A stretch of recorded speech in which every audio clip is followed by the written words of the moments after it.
existe aí níveis de morte da personalidade. Quanto, assim, mais ou menos, ou existe algum tipo de mortes? O que é a morte, né? O que é a morte? Que a personalidade, ela experimenta. É exatamente isso daí, cara. É interessante porque hoje o que a gente conhece de morte? É a cessação física do corpo, né?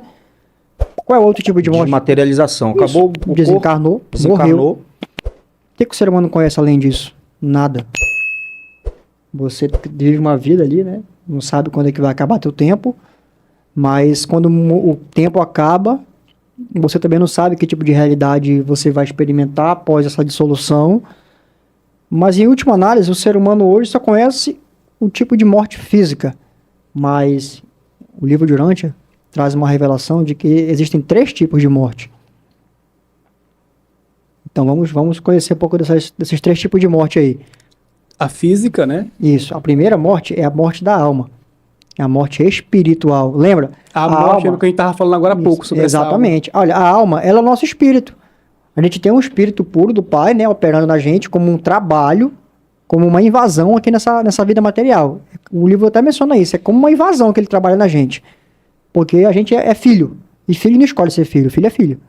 É porque o pai que escolhe quando ele quer ser pai, né? Mesma coisa no universo com Deus. A gente recebe a dádiva da vida e da recepção desse espírito. Então esse espírito, ele é puro, ele é perfeito. Ele é o espírito divino que volta para Deus quando a gente morre fisicamente. Mas o nosso espírito próprio, aquilo que a gente está construindo, é a alma. É a morôncia, que vai cada nível de vida vai se espiritualizando cada vez mais. Então, no primeiro tipo de morte experienciável, de acordo com a cosmologia do livro de Urântia, essa morte, ela, em última análise, ela é final, definitiva. Por isso que eu comecei por ela, né? Porque é uma morte mais... É a morte mais séria, vamos dizer assim, né? É a morte de verdade. É a morte de verdade. Né? Não tem mais chance para esse tipo de morte. O que acontece? Como que você pode experimentar essa morte? Dá até um certo tipo de medo, né? Porra, se eu matar minha alma, eu tô lascado, bicho. Acabou. Acabou. Então, como que a gente pode estar um pouco mais seguro de não experimentar, nem entrar no caminho que leva a essa morte de alma? É conscientemente entender que por mais que você não esteja sabendo da existência de um espírito na sua mente, você tem que procurar ser melhor, procurar fazer o certo sempre, entendeu? Porque a morte de alma é uma realidade. A alma é uma realidade que é construída. Ela não é uma realidade outorgada. Quais são as realidades outorgadas, os níveis de realidade do ser humano que eu falei agora há pouco? O corpo é outorgado, a mente é outorgada, o espírito monitor residente ele é outorgado, a personalidade ela é outorgada, a alma não. A alma é uma ação conjunta que você constrói através da sua personalidade unificadora, colaborando entre o espírito e a mente. Correto? Então, assim como você tem o poder de trazer ela à vida, à evolução, você tem o poder de assassinar ela. Correto? Então, o que acontece? Tudo parte do campo mental.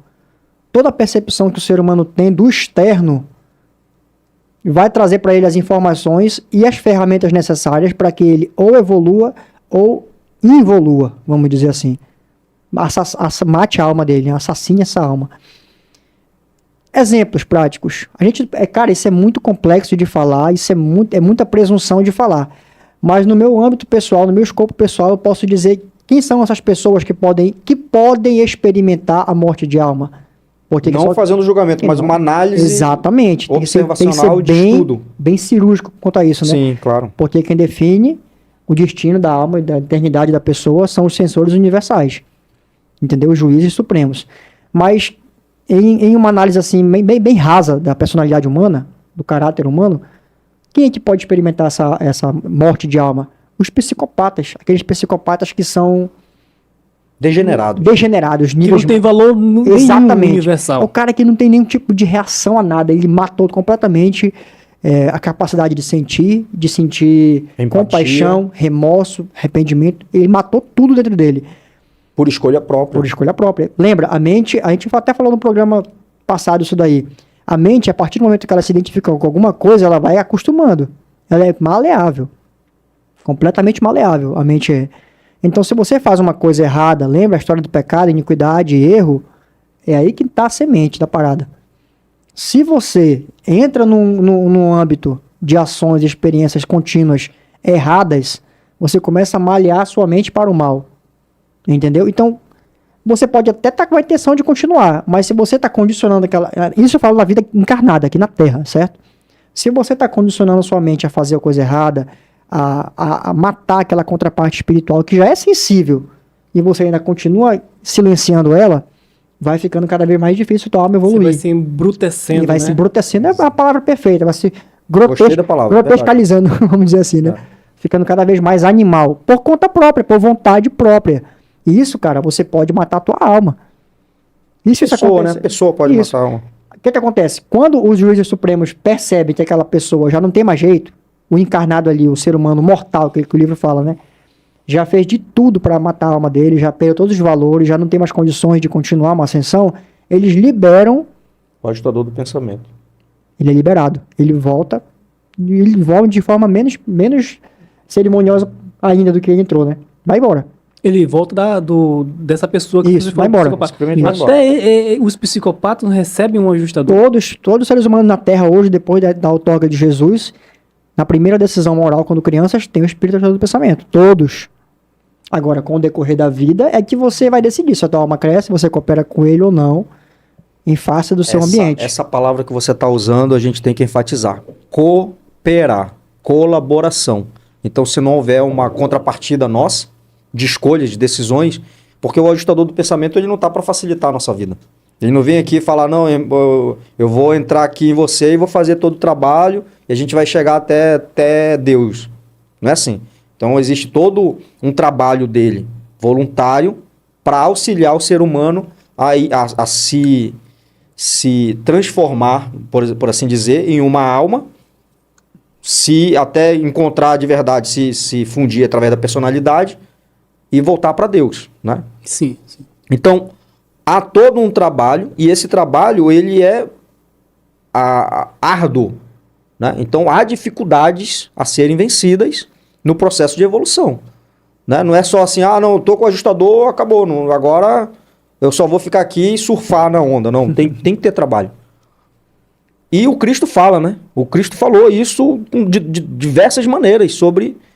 vencer o mundo, sobre superar as dificuldades, sobre ter coragem, etc. E tal. São valores que a gente sempre tem que enfatizar nas nossas vidas para superar cada dia, vencer a si próprio, né? De questões animais. Você falou aí dos 2 ajudantes da mente, né? Então a gente tem que vencer de verdade o nosso lado animal, né? A gente tem que vencer isso. Através do quê? Das nossas decisões cada vez mais elevadas.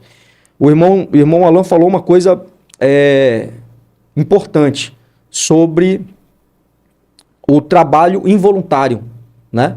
Mas chega um momento, por exemplo, nós, vamos nos colocar como exemplo, a gente encontrou essa que a gente chama de verdade, que o ajustador do pensamento está habitando em nós.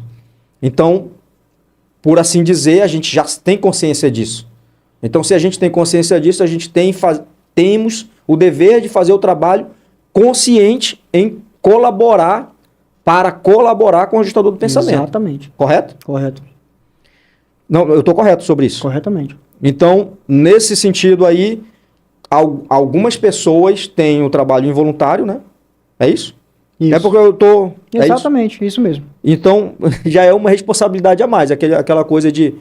Bom, cara, quanto mais conhecimento, mais responsabilidade. Mais responsabilidade, exato. Né? Então, se a gente tem um conhecimento... que é aquela questão da iniquidade, né? Se a gente tem o conhecimento de que isso aqui está errado e fazer de novo, o peso da balança é maior, né? Exato. Antes da gente falar dos outros 2 tipos de morte da personalidade, que ela experimenta a cessação da existência dela, a gente pode falar um pouquinho mais da morte de alma, porque isso é muito importante, cara. De alma, Porque é a principal. O que acontece? O ser humano hoje, em face de uma informação dessa, em face de uma busca, não tem que se preocupar se a alma dele vai morrer a partir das percepções que ele tem da vida. Ele não tem que se preocupar com isso a partir dos conhecimentos que ele tem da espiritualidade. Ele não precisa se preocupar a partir das ações dele de erro humano. Não precisa se preocupar com isso. Porque como filhos, como crianças cósmicas, a gente está evoluindo. A gente está crescendo, cara, a gente não sabe nada do universo, não sabe nada. A gente está na fase ainda de tentar dar os primeiros passos. Compreende? É como se fosse uma gestação. A vida na Terra é uma gestação. Quando a gente nascer, é que vai começar a vida de verdade.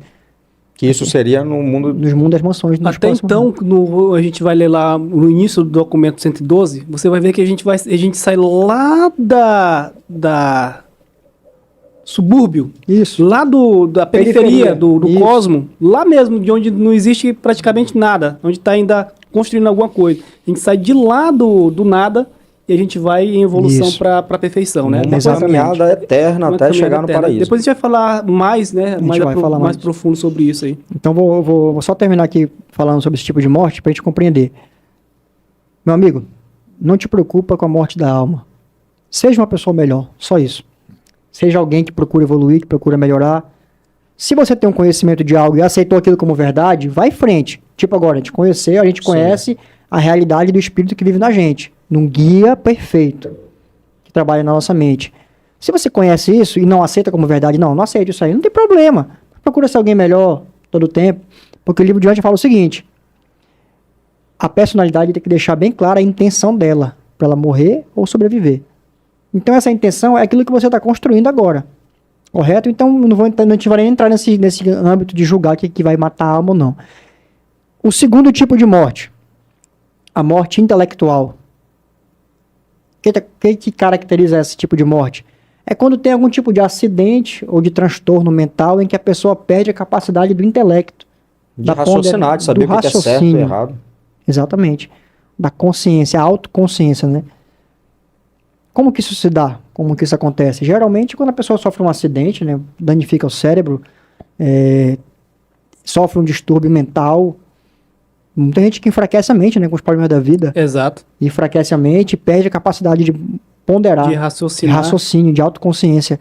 Nesse momento, o livro de Dante revela que o espírito, o monitor residente, também é liberado. Ele vai embora. Olha só. Só que tem um porém. Em comparação com a morte da alma, essa pessoa, ela tem a chance de sobreviver, dependendo do que ela escolheu antes do momento da tragédia mental dela. Tá tudo registrado. Está tudo registrado. Tudo que ela fez em vida, tudo que ela construiu até ali, vai ser usado e vai ser repersonalizado depois na sobrevivência dela, dependendo do que ela construiu, certo? Mas naquele momento em que ela perdeu o intelecto dela, por mais que o A corpo... mente não tem mais condições de Exatamente. pensar, De evoluir, de raciocinar. Exatamente. O que é que o ajustador vai ficar fazendo não vai lá? fazer mais nada. Ele não tem mais capacidade de guiar, né? Tem uma passagem lá de Jesus Cristo que eu não vou ficar fazendo muito... Esse assunto é muito bom. Viu? Eu vou ser direto, né? Tem um momento que Jesus Cristo passa por uma pessoa e essa pessoa pede esmola dele, né? Ele pega, dá esmola, sem cerimônias, simplesmente sai. E o irmão que estava do lado dele, não o irmão de Jesus, mas o irmão nosso, né? Falou para ele: mestre, ficou curioso, né? Por que o senhor não foi lá? Toda vez que o senhor vai dar esmola, o senhor conversa, dá atenção e tal, etc. E ele falou: não, cara, não tem mais como. Por quê? Porque aquela pessoa já não tinha mais, o agitador do pensamento já não estava mais nela. Né? Então, como é que vai se comunicar? Não tem Muito bom comunicação. esse exemplo aí, cara. Muito bom. Não tem mais comunicação. Então, é exatamente isso que o irmão Alan está falando. Morte mental. A pessoa está lá, é um ser vivente, mas não tem mais como evoluir. Cara, que interessante isso aí. Isso a gente pode falar assim de uma maneira... Isso tem que tomar muito cuidado, cara. Porque, assim, não tirar a esperança das pessoas, né, cara? Porque tem muitas pessoas em situações assim, sabe? Mas aí, o que o livro traz? Aquilo que o irmão Alan falou. Tudo que aquela pessoa fez de valores morais antes de perder a consciência, por assim dizer, o intelecto, a capacidade cognitiva, antes dela perder essa consciência, essa capacidade, tudo está registrado, cara. Deus é bom, justo, misericordioso. Está tudo gravado. Exato. Então essas pessoas que, não, pô, mas eu tenho um parente assim, cara, não perca a esperança. Deus é justo, Deus é perfeito. Então está tudo registrado. Então, a pessoa não tem mais condição de se salvar e tal. Acredite em Deus. Deus é justo. Deus é perfeito. É isso, essa que é a mensagem para essas pessoas em particular que passam por essas situações e que todos nós estamos sujeitos também a passar por situações assim. queira Deus que a gente não passe por uma experiência dessa. Exatamente. Exato. Exatamente. E a terceira? E a terceira morte é a morte física, aquela que a gente conhece, né? É simplesmente a cessação do veículo material. Nessa morte, o livro menciona que o espírito, ele permanece na cidadela da mente até o último momento do cérebro. Porque a pessoa está morrendo ali, morreu, dependendo do que seja. Ela morre, mas a vibração cerebral ainda continua, né? Aquele impulso energético do cérebro continua. Ele está lá até o último momento. Nesse momento que cessou as ondas magnéticas do cérebro, que morreu, vamos dizer assim, ele pega a transcrição na memória desse indivíduo, dessa identidade, exemplificando, ele pega a identidade do Jamilson completa, toda a tua história, toda a tua memória, ele guarda e vai embora, para Divinington. E o teu serafim guardião, nosso serafim guardião pessoal, ele leva a alma para ser repersonalizada em algum momento, que pode ser após a morte, que pode ser numa dispensação especial ou de época. A gente vai até falar mais na frente disso daí também, de uma forma bem resumida. Mas, em suma, é isso. A morte da alma, a morte do intelecto e a morte física. Então, como que a gente pode saber em que a gente pode se enquadrar aí, né? Claro que a gente tem medo de sofrer um acidente e danificar o nosso cérebro, a nossa capacidade de pensar. Mas o que a gente construiu até agora vai sobreviver. Se você assassinar a sua alma por vontade própria, você tem que deixar bem claro isso para o universo, que você não quer mais, não que não queira, mas você está indo de contra um plano, está indo de contra uma realidade. O que é a realidade aqui? É o Pai, é a espiritualidade. Então, se você escolhe conscientemente ir contra ele, vamos dizer assim, o ateu, o cara que é ateu, que é psicopata e está fazendo a maldade dele por vontade própria. Então esse cara está se autodestruindo, achando que está vendo uma liberdade própria, né? Exemplo de Lúcifer, vamos falar de Lúcifer de novo. Claro. Ele, cara, tinha todo o brilhantismo mental dele, mas ele escolheu uma informação, tudo na mente são pensamentos são sementes. Ele começou a regar aquela semente todo o tempo. Deus não existe, liberdade total, e combinou no quê? Combinou na desassociação dele da realidade. Então, é que Deus queira matar a gente? Tipo Claro assim, que pô, não. cara, você não seguiu o meu plano, então você está condenado. Não. Você escolheu se desassociar da realidade que te traria a possibilidade de uma eternidade. Entendeu? Veja, o propósito de Deus para essa idade do universo é a evolução. A gente está aqui para fomentar a realidade de um Deus chamado Deus o Supremo. Esse Deus ele já existe no universo central. Ele já é percebido por seres mais avançados que nós. E o livro de ontem menciona que a gente pode evoluir só até a consciência dele. O máximo que o ser humano pode chegar é a consciência do Supremo. Saber que é um Deus que está sendo está em confecção, vamos dizer assim. É um Deus em construção. Em construção. Então, esse Deus, cara, ele é o propósito dessa idade. Se a tua identidade, se o Jamilson, se o Ricardo, se o Alan não quiser cooperar, o espírito, a história do pensamento, ele vai embora com toda a tua experiência. Ele não perdeu nada. O universo não perdeu nada. Só quem perde é perde é você. Porque você escolheu não fazer parte disso. Compreende? Mas para fins de propósito, a espiritualidade, o Pai cumpriu perfeitamente o propósito, que foi experienciar. Lembra? O Supremo é o Deus da experiência. No futuro em que ele pegar todas as experiências de todos os seres, de todos os universos, que ele for um fato, um Deus construído, vai começar uma nova realidade. Aqui no nosso mundo hoje, o ponto de partida é Urântia, né?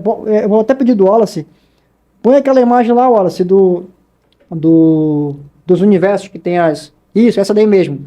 Dá um destaque para essa daqui do meio, ó. Vamos ver aqui, ó. Nosso super universo aqui, ó, Vonta é o 7º, né? Aqui, né? Isso, consegue ver aqui? Isso. Aproxima um pouco mais, Wallace. Deixa eu ver se eu consigo ir lá. Isso. Tá vendo o Orvonto aqui no lado direito? Aqui, né? Isso.